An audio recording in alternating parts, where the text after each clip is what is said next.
Chapter 18, Arrival at the Long Wharf, the final chapter. The following morning, Praiseworthy and Jack climbed aboard the stage for Sacramento City and were given a rousing send-off. Time was running out. Now that they had struck it rich, they had better hurry back to Boston before Aunt Arabella sold the house with all its family memories. But lately, Praiseworthy found himself thinking less and less about Boston and more of Miss Arabella. She would like California, he thought. What do you think is happening there? And of course, she ought to be finding herself a husband. A man would be lucky to have her at his side. If only he weren't a butler, but that was unthinkable. He quickly forced the thought out of his head. Jack was almost disappointed when they came down out of the mountains and arrived at Sacramento City without even a glimpse of a road agent. He had been ready at any moment to draw his four-shooter. A steamboat was waiting in the river.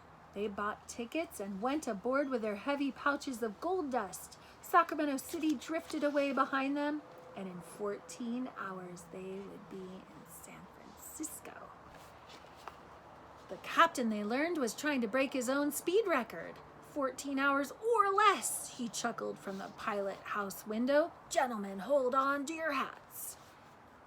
The small stern wheeler went charging down the river, blasting its whistle at anything that got in its way, even floating logs. Kanaka sailors kept pitching cordwood into the furnace, and on deck, the passengers amused themselves watching the needle rise on the steam gauge.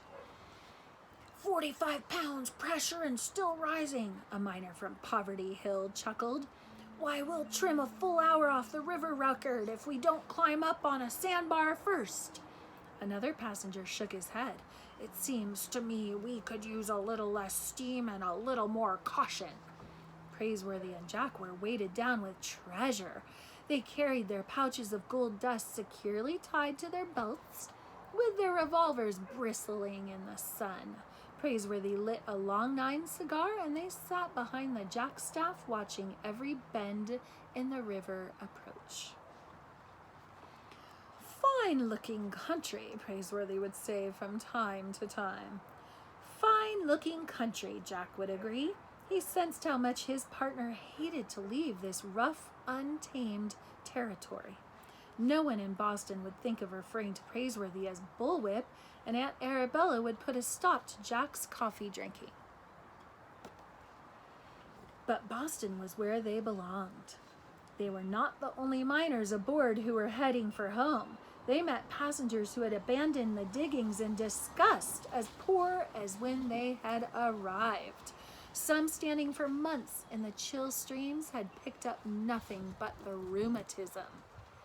Still others, like Praiseworthy and Jack, had struck it rich, and their belts and pockets were heavy with gold pouches. The two partners slept in everything but their boots. When they awoke the next morning and went out on deck, the stern wheeler was entering the broad blue stretches of San Francisco Bay. The masts of hundreds of ships could be seen in the distance, clustered around the port. We might get ourselves passage home today, said Jack. Might, said Praiseworthy. Every day counts. We've got to reach Boston before Miss Arabella does anything foolish. The passengers were gathering around the steam gauge again, and someone called out, 58 pounds pressure, and still rising. At that moment, with the long wharf less than a mile away, the boiler exploded with a roar, and the smokestack shot in the air like an arrow. The pilot house followed, with the captain still inside shouting orders. The explosion lit up the day and blew a hole in the bottom of the ship. Passengers were pitched over the side as if shot from slingshots. Praiseworthy and Jack were among them. The next thing Jack knew, he was underwater, and the gold pouches, heavy as lead, were pulling him down. He fought to come up, but the weights kept dragging him below. Then, fighting for his life, he unbuckled his belt. Buckskin pouches and four-shooter fell away into the deep. Seconds later, he bobbed to the surface. He spit water and looked around. The riverboat was gone. So was Praiseworthy. But a moment later, his partner appeared, breaking surface about 10 feet away. Jack felt a quick throb of relief. He wiped the wet hair out of his eyes. "Hang on, partner," said Praiseworthy, shoving over a splintered plank of wood. "Are you all right?" There's the sketch. "Ruination!" cried Jack. I unbuckled my belt." Praiseworthy's whiskers were running with seawater. "Think nothing of it, Jack. I had to do the same thing." Within 10 minutes, there were several boats alongside, fishing passengers out of the bay. When Praiseworthy and Jack landed at the long wharf, they were not only as penniless as the day they had arrived, but soaking wet to boot. They had struck it rich, but their fortune was somewhere in the deep of the bay. "Gone forever," Jack muttered softly. But Praiseworthy was undaunted. "Mere bits of colored metal," he grinned. "We have our good health, damp as it may be at the moment. The captain gave us a very expensive bath, you might say."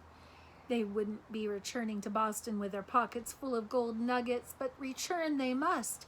Aunt Arabella would need them even more now, with everything at home sure to be lost. They had hardly climbed up the boat's stairs to the wharf when Jack noticed the Lady Wilma still riding at anchor. "Strange," said Praiseworthy. "Captain Swain had planned to sail home as soon as he could unload." "Maybe he'll let us work our passage back," said Jack. "A first-rate idea," remarked Praiseworthy. Without delaying even to dry out they borrowed a skiff and rowed to the Lady Wilma. Once alongside, they shipped their oars, and Praiseworthy raised his hands to his mouth. "Hello," he called. There came no answer. There wasn't even a sound from the other ships at anchor nearby. It was as if they had rowed into a graveyard of sailing vessels. Finally, they climbed aboard and looked around. "The crew's gone," said Praiseworthy. "There's not a soul on deck." "It's spooky," said Jack. Praiseworthy shouted up at the pilot house, "Captain Swain!" There was no reply except from a cat sunning himself on a rotting mound of canvas. Soon another cat appeared from the forecastle hatch, and when Jack looked up, he saw a cat walking along one of the yard arms. "There's nothing here but cats," Jack said. "Those cats from Peru." "And they appear to have multiplied," Praiseworthy nodded. They went searching through the ship, and everywhere they looked were Peruvian cats and kittens. When they peered into the hold, they saw the cargo still there, waiting to be unloaded. Rats had gnawed into barrels of smoked fish, and the cats had fattened themselves on rats and fish. "What has happened here?" Praiseworthy mused. "It looks like Captain Swain has simply abandoned his ship."